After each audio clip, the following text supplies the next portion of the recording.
Hey everyone, you all welcome in this new topic. It is Champaran Satyagraha. Last time हमने discuss किया था गांधी जी के बारे में. ठीक है, लिटिल बिट हमने गांधी जी के बारे में पढ़ा था. गांधी जी कौन है, कहाँ से थे, ठीक है, क्यों वो साउथ अफ्रीका गए थे और साउथ अफ्रीका में क्या कारनामे किए उन्होंने, उनकी हमने न्यूज़पेपर डिस्कस करी थी, उनकी कुछ इंपॉर्टेंट बुक्स के बारे में डिस्कस किया था.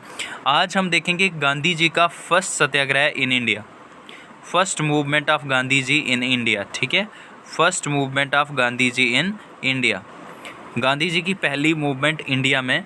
तो फर्स्ट मूवमेंट जो गांधी जी ने स्टार्ट करी थी इंडिया में वो थी चंपारण सत्याग्रह. ठीक है, वो थी आपकी चंपारण सत्याग्रह, चंपारण सत्याग्रह. अब ये चंपारण जो है, Champaran is the district of Bihar. ठीक है, चंपारण जो है ये बिहार का क्या है, डिस्ट्रिक्ट है छोटा सा. ठीक है, Champaran is the district of Bihar. अब यहाँ पे क्या प्रॉब्लम थी, क्यों ये मूवमेंट हुई, दिक्कत क्या थी, तो काज क्या था मूवमेंट का, है ना, क्या काज था. अब देखो काज क्या था यहाँ पे कि देयर वाज तिनकाठिया सिस्टम. ठीक है, यहाँ पे एक सिस्टम था जिसका नाम था तिनकाठिया सिस्टम, तिनकाठिया सिस्टम, ये तनकाठिया सिस्टम. अब इस सिस्टम के अकॉर्डिंग क्या था कि वहाँ पे जो फार्मर्स हैं, फार्मर्स को क्या कल्टीवेट करना पड़ता था, इंडिगो. ठीक है, उनको अपनी लैंड पे किस चीज़ की कल्टीवेशन करनी पड़ती थी, इंडिगो. इंडिगो की बहुत ज़्यादा डिमांड थी यूरोप में. ठीक है, इंडिगो क्या होता है, नील, जिसको आप यूज़ करते हो कपड़ों को डाई करने के लिए. ठीक है, यूरोप में बहुत ज़्यादा नीड थी इंडियन इंडिगो की. ठीक है, अब इस वजह से ये लोग बहुत कंपेल कर रहे थे फार्मर्स को कि आपको क्या कल्टीवेट करना है, इंडिगो. ठीक है, और अपनी इस तिनकाठिया सिस्टम के अकॉर्डिंग अपनी टोटल लैंड में से 15% लैंड पे आपको क्या उगाना पड़ता था, 15% लैंड पे इंडिगो की कल्टीवेशन करनी पड़ती थी. ठीक है, इंडिगो की कल्टीवेशन करनी पड़ती थी 15% लैंड पे. अब इस इंडिगो के कंसिक्वेंसेस क्या होते हैं कि इंडिगो की कल्टीवेशन करने की वजह से इंडिगो की जो रूट्स होती हैं वो बहुत ज़्यादा क्या होती हैं, डीप रूट्स होती हैं. अब डीप रूट होने की वजह से क्या होता है, इसके कुछ कंसिक्वेंसेस रहते हैं, जैसे ये फर्टिलिटी को ख़त्म कर देता है. ठीक है, सॉइल की जो फर्टिलिटी है उसको ये क्या कर देता है, ख़त्म कर देता है. ठीक है, और दूसरी चीज़ क्या होती थी कि जब देखो ये लोग इंडिगो की कल्टीवेशन करते थे तो ये राइस और वीट की कल्टीवेशन नहीं कर पाते थे, मतलब अच्छे से कल्टीवेशन नहीं हो पाती थी क्योंकि फर्टिलिटी ख़त्म हो जाती थी. तो लोगों ने इस चीज़ का विरोध करना शुरू किया. तो आप देखो जो गवर्नमेंट है, ब्रिटिश गवर्नमेंट, वो इनकी बात नहीं सुनती है. बाद में गांधी जी ज्वाइन करेंगे और गांधी जी के ज्वाइन करने के बाद ये जो तिनकाठिया सिस्टम है इसको क्या कर दिया जाएगा, ख़त्म कर दिया जाएगा. ठीक है, ये दिक्कत थी. चलिए अब समझते हैं चंपारण सत्याग्रह. ठीक है, चंपारण सत्याग्रह की अगर डेट पूछी जाए तो कब स्टार्ट हुआ, तो 1917 में. ठीक है, 1917. First civil disobedience movement of Gandhi in India, Gandhi ji की पहली सिविल डिसओबीडेंस मूवमेंट थी ये इंडिया में. ठीक है, गांधी जी की पहली civil disobedience movement in India, याद रखना. First civil disobedience movement of Gandhi ji in India was Champaran satyagraha. ठीक है, European planters had been forcing the peasants, ठीक है, forcing the peasants farmers to grow indigo on the 15% of their land. ठीक है, 15% of their land, this is known as Tinkathia system. ठीक है, इसको आप सिंपली क्या लिख सकते हो, 15%. 320 part of the total land called Tinkathia system, इसको क्या कहा जाता था, तिनकाठिया सिस्टम. ये प्लांटर्स जो होते थे यूरोपियन हुआ करते थे. ठीक है, और ये लोगों को, पीजेंट्स को क्या किया करते थे, पीजेंट्स को, फार्मर्स को फोर्स किया करते थे कि आपने क्या करना है, अपनी टोटल लैंड में से 320 लैंड, 15% लैंड पे जो है क्या कल्टीवेट करना है, इंडिगो. इस सिस्टम का नाम क्या था, तिनकाठिया सिस्टम. ठीक है, peasants were forced to sell indigo at the fixed price. अब देखो वो इंडिगो की कल्टीवेशन तो कर लेते थे, है ना, कल्टीवेशन कर ली, लेकिन कल्टीवेशन करने के बाद भी उनको मुंह मांगा जो पैसा है उसका, है ना, जो वो चाहते हैं प्राइस पे लगना चाहिए. जब वो बेचें तो उसको उतना प्राइस मिलना चाहिए पेजेंट्स को जितना वो चाहते हैं, डिज़ायर्ड प्राइस, है ना. अब वो नहीं मिलता था. क्यों नहीं मिलता था, क्योंकि ये प्लांटर्स जो थे या यूरोपियन जो कंपनियां थी वो क्या कर देती थी, इसका प्राइस फिक्स कर देती थी. ठीक है, कि आपको इंडिगो तो सेल करना है बट आपको क्या करना पड़ेगा, फिक्स्ड प्राइस पे सेल करना पड़ेगा. ठीक है, फिक्स्ड प्राइस। अब देखो ये मजबूरी है उन लोगों के लिए, कल्टीवेशन भी करनी पड़ेगी, बट कल्टीवेशन करने के बाद आपको उसको जब सेल करना है तो आपको कैसे करना पड़ेगा, फिक्स्ड प्राइस पे, जैसा वो डिसाइड करेंगे कि आपकी कितनी मेहनत हुई है, ठीक है, आपका कितना खर्चा हुआ है, एवरीथिंग दे विल डिसाइड, ठीक है। अब यहाँ पे क्या होता है कि जब ये लोग प्रोटेस्ट करना शुरू करते हैं, जब इसके खिलाफ आवाज़ उठाना शुरू करते हैं, तो गवर्नमेंट इनकी बात नहीं सुनती है, ठीक है, गवर्नमेंट इनकी बात नहीं सुनती। तो उस केस में क्या होता है कि Rajkumar Shukla requested Gandhi to join them, ठीक है, राजकुमार शुक्ला, इस आदमी का नाम याद रख लेना, राजकुमार शुक्ला साहब ने जो है गांधी जी को इनवाइट किया कि आप हमें ज्वाइन करो, ठीक है, to join them, Rajkumar Shukla. Gandhi ji join with another leaders as well like Rajendra Prasad, Mazhar ul Haque, JB Kripalani etcetera, ठीक है। गांधी जी यहाँ पे अकेले नहीं आते हैं, गांधी जी के साथ कुछ और लीडर्स आते हैं, लाइक राजेंद्र प्रसाद हैं, मजहार अल हक हैं, JB Kripalani etcetera and join them. अब जैसे गांधी ने ज्वाइन किया, अब क्या होता है कि गांधी के ज्वाइन करने के बाद एक कमेटी बनाई जाती है, ठीक है, गांधी ने जैसे ज्वाइन किया एक कमेटी बनाई गई और उस कमेटी का मेंबर बनाया गया किसको, गांधी जी को, ठीक है, एक कमेटी बनाई गई और उस कमेटी का मेंबर बनाया गया गांधी जी को, और कहा कि आप एग्जामिन करो इस पूरे सिस्टम को कि क्या वाकई ये सिस्टम जो है वो एक्सप्लॉयटेटिव इन नेचर है, क्या ये वाकई ही पीजेंट्स को एक्सप्लॉइट कर रहा है, फार्मर्स को एक्सप्लॉइट कर रहा है। तो जब इसकी रिपोर्टिंग सबमिट करी गई, सबमिट करने के बाद जो है इस सिस्टम को ख़त्म कर दिया गया। तो finally Tinkathia was abolished on March 1919, ठीक है, मार्च 1919 में ये सिस्टम क्या कर दिया गया, ख़त्म कर दिया गया। तो this was the first civil disobedience movement of Gandhi ji in India, which is, क्या नाम पढ़ा अभी भी आपने, चंपारण सत्याग्रह, ठीक है। नेक्स्ट आपकी जो गांधी जी की नेक्स्ट मूवमेंट इंडिया में रहती है वो है अहमदाबाद मिल स्ट्राइक, ठीक है, अहमदाबाद मिल स्ट्राइक। अब देखो यहाँ पे अहमदाबाद में क्या दिक्कत थी, ठीक है, अहमदाबाद मिल स्ट्राइक, ठीक है। अहमदाबाद में प्रॉब्लम क्या थी कि अहमदाबाद मिल के जो ओनर थे और उनके जो वर्कर थे, ठीक है, अहमदाबाद जो टेक्सटाइल मिल थी यहाँ के जो ओनर थे, ठीक है, ओनर्स, और दूसरी साइड कौन, वर्कर्स, दोनों के बीच में डिस्प्यूट था। किस चीज़ को डिस्प्यूट था, सैलरी को लेकर के, ठीक है, सैलरी को लेकर। अगर अहमदाबाद मिल स्ट्राइक की डेट पूछी जाए तो 1918, ठीक है, 1918। अब यहाँ पे दिक्कत क्या थी कि जो वर्कर्स थे उस समय पे क्या था, सैलरी, मतलब प्लेग बीमारी की वजह से वर्कर्स डिमांड कर रहे थे।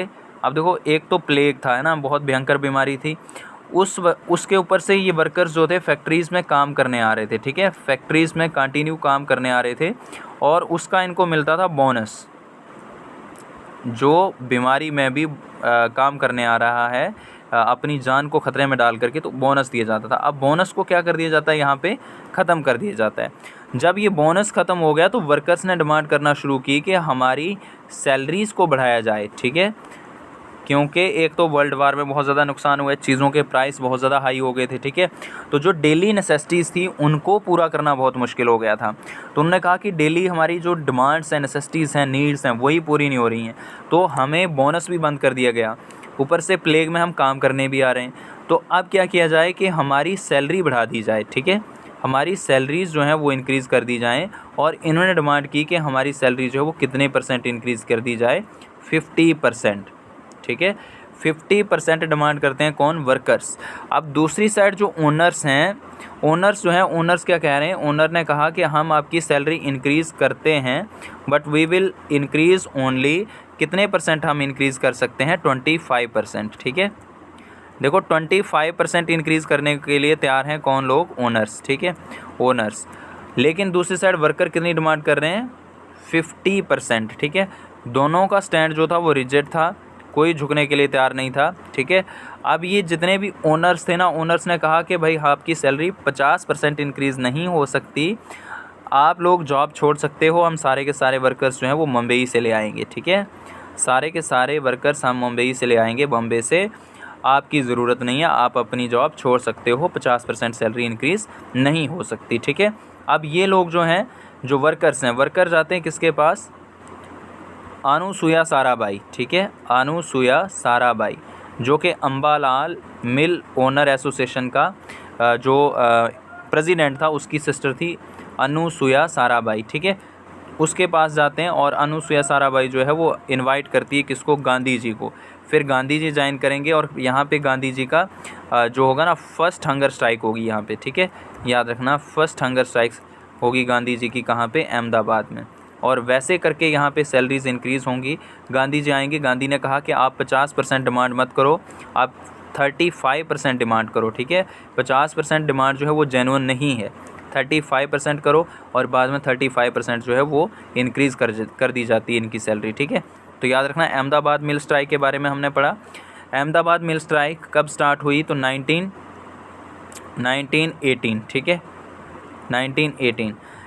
It was the dispute between the cotton mill owners of the Ahmedabad and the workers, ठीक है। किस किस के बीच में, कॉटन मिल ओनर्स के बीच और अहमदाबाद के जो कॉटन मिल ओनर्स हैं और उस फैक्ट्री के जो, उस मिल के जो ओनर वर्कर्स हैं उनके बीच में ये डिस्प्यूट था, ठीक है। ओनर्स और किस किस के बीच में, वर्कर्स के बीच में। Workers want to raise 50% hike in their wage, ठीक है।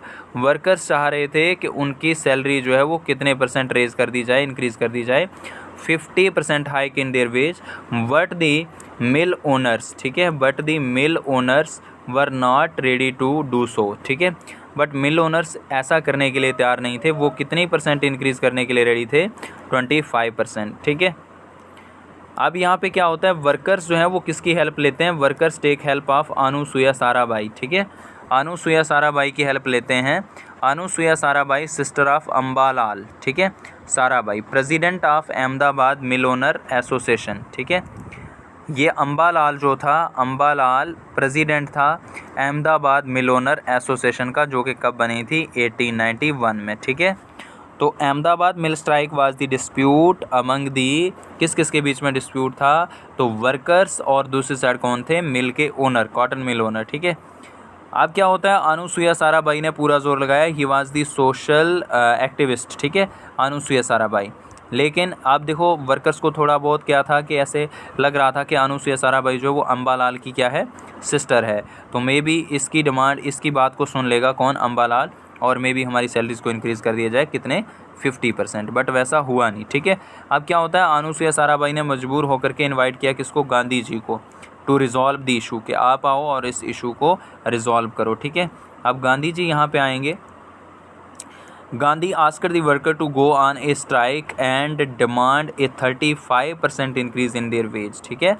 गांधी ने आते ही इनको कहा गो ऑन हंगर स्ट्राइक, ठीक है, कि हम लोग यहाँ पे हंगर स्ट्राइक करेंगे और तुम लोग जो है कितनी डिमांड करो यहाँ पे, 35%, ठीक है, 35% डिमांड करो, किस चीज़ के लिए, सैलरी इंक्रीज़ करने के लिए। After the negotiation with mill owners Gandhi undertook it fast unto death, ठीक है। गांधी ने पहले तो बात करी ओनर्स के साथ, लेकिन जब कोई कंक्लूज़न नहीं निकला तो गांधी ने यहाँ पे फास्ट अनटू डेथ पे बैठ गए, ठीक है, कि मैं तब तक खाना नहीं खाऊँगा जब तक इनकी सैलरी इंक्रीज़ ना हो जाए, मर भी जाऊंगा तो भी खाना नहीं खाऊंगा ना, फास्ट अनटू डेथ। उसके बाद finally the strike was withdrawn and 35% wages were hiked, ठीक है। फाइनली क्या होता है कि ये जो स्ट्राइक थी विदड्रॉ कर दी जाती है, ख़त्म हो जाती है, गांधी का फास्ट भी तोड़ दिया जाता है, क्योंकि यहाँ पे 35% जो सैलरी थी, 35% जो वेजेस थी वो क्या कर दी जाती हैं, इंक्रीज़ हो जाती हैं, ठीक है। इस तरीके से गांधी जी का सेकंड एक्सपेरिमेंट भी यहाँ पे सक्सेस होता है, चंपारण, और दूसरा कौन सा, Ahmedabad. Third one is Kheda satyagraha, ठीक है। Third one is Kheda satyagraha, Kheda in Gujarat, ठीक है, खेड़ा इन गुजरात। अब ये भी कब हुआ था, 1918 में, ठीक है, खेड़ा सत्याग्रह। ये 3 सत्याग्रह याद रखें, चंपारण, अहमदाबाद और खेड़ा। अब यह रहा खेड़ा में क्या प्रॉब्लम थी, यहाँ पे काज क्या था इस चीज़ का, यहाँ पे सत्याग्रह होने का, तो यहाँ पे क्रॉप फेलियर होता है, ठीक है, क्रॉप्स कल्टीवेशन नहीं होती अच्छे से, ठीक है। उस वजह से क्या होता है कि according to the revenue code, जो यहाँ का रेवेन्यू कोड था 1819 में, क्रॉप्स फेलियर, ठीक है, क्रॉप्स की कल्टीवेशन अच्छे से नहीं होती है। तो आप देखो हर जगह से ब्रिटिश लोग क्या लेते थे, रेवेन्यू। तो जो यहाँ का रेवेन्यू सिस्टम था, उस रेवेन्यू सिस्टम के अकॉर्डिंग क्या था कि अगर किसी भी फार्मर के यहाँ, ठीक है, किसी भी फार्मर के यहाँ जितनी नॉर्मल प्रोडक्शन होती थी, जैसे फॉर एग्जांपल हम ले लें कि किसी के यहाँ जो है वो नॉर्मल प्रोडक्शन जो होती थी, अब फॉर एग्जांपल हम समझने के लिए लेते हैं कि 100 kg, ठीक है, और यहाँ के रेवेन्यू कोड के अकॉर्डिंग नॉर्मली हर साल आपके यहाँ इतनी कल्टीवेशन होती थी, इतनी प्रोडक्शन होती थी। अगर किसी भी साल क्रॉप्स फेलियर, ड्रॉट्स, किसी वजह से आपके यहाँ कल्टीवेशन जो है वो 1/4 से कम होगी, लेस देन 1/4 पार्ट, ठीक है, अगर आपके यहाँ मतलब 25 kg से कम होगी, ठीक है, 25 kg से कम अगर आपके यहाँ प्रोडक्शन होगी तो आपका सारा का सारा टैक्स जो है वो क्या कर दिया जाएगा, माफ़ कर दिया जाएगा, ठीक है। 1/4 मतलब टोटल में से 1/4, तो जैसे मैंने आपको एग्जांपल दी कि अगर 100 kg हर साल आपके यहाँ कल्टीवेशन होती है तो किसी साल 25 kg से भी कम हुई तो उस केस में सारा का सारा टैक्स क्या कर दिया जाएगा, माफ़ कर दिया जाएगा। लेकिन जब खेड़ा में क्रॉप्स फेलियर हुआ, ठीक है, क्रॉप्स फेलियर हुआ, लोगों के यहाँ उतनी कल्टीवेशन नहीं हुई, है ना, 1/4 कल्टीवेशन भी नहीं हुई जितनी हर साल होती थी। अब लोगों ने डिमांड करी कि भाई अकॉर्डिंग टू रेवेन्यू कोड हमारा जितना भी टैक्स है उसको क्या कर दिया जाए, माफ़ कर दिया जाए। लेकिन गवर्नमेंट ने वैसा करने से मना कर दिया, और जो बंदा टैक्स नहीं देता था, जो फार्मर टैक्स नहीं देते थे, उनकी लैंड को कन्फिस्केट करना शुरू कर दिया, कब्जा करना शुरू कर दिया, ठीक है, लैंड कब्जना शुरू कर दी। अब इससे जो है लोगों ने मजबूर होकर के यहाँ स्टार्ट कर दिया मूवमेंट, सत्याग्रह, और बाद में यहाँ पे गांधी जी ज्वाइन करेंगे एज ए स्पिरिचुअल गुरु, ठीक है। अब देखो crop failure in Kheda district 1918 to 19, ठीक है, according to the revenue code if the yield was less than 1/4, यहाँ के रेवेन्यू कोड के अकॉर्डिंग अगर आपके यहाँ प्रोडक्शन जो है वो 1/4 से कम होगी ऑफ द नॉर्मल प्रोड्यूस जितनी हर साल होती थी, the farmers were entitled to remission, farmers का टैक्स सारा का सारा क्या कर दिया जाएगा, मुआफ़ कर दिया जाएगा। बट अब गवर्नमेंट ने वैसा करने से मना कर दिया, ठीक है। तो देन उसके बाद क्या होता है, जब मना कर दिया तो लोगों ने वॉइस रेज करना शुरू की। Sardar Patel rise the voice against the British government. Gandhi ask the farmer not to pay the tax, Gandhi ने मना कर दिया कि आप लोग टैक्स मत दो, ठीक है। और फाइनली क्या होता है, Gandhi was the spiritual head of this satyagraha, याद रखना, ठीक है। स्पिरिचुअल हेड गांधी जी कौन से वाले सत्याग्रह में थे, तो याद रखना ये था आपका कौन सा वाला, Kheda satyagraha. Gandhi was the spiritual head of Kheda satyagraha, ठीक है। और उस तरीके से सरदार वल्लभ भाई पटेल, यहाँ से ये भी क्वेश्चन बन सकता है कि फ्रॉम विच सत्याग्रह सरदार वल्लभ भाई पटेल जॉइन गांधी या become a disciple of the Gandhi, ठीक है। तो कब बने थे ये खेड़ा सत्याग्रह, याद रखना, ठीक है। अब जब गांधी, सरदार वल्लभ भाई पटेल सब ने मिलकर के फार्मर्स के साथ इकट्ठे होकर के गवर्नमेंट के ख़िलाफ़ आवाज़ उठाई, तो फाइनली जो है उनके टैक्स को क्या कर दिया गया था, यहाँ पे रिमिट कर दिया गया था, ठीक है। उनके टैक्स को क्या कर दिया गया था, रिमिट कर दिया गया था। इस तरीके से 3 जो मूवमेंट्स थी गांधी जी की वो हुई यहाँ पे सक्सेस, ठीक है। 3 मूवमेंट्स कौन कौन सी पढ़ी आपने, चंपारण, अहमदाबाद और लास्ट वन इज़ खेड़ा, ठीक है। Remaining we will discuss in next lecture. Okay, thank you.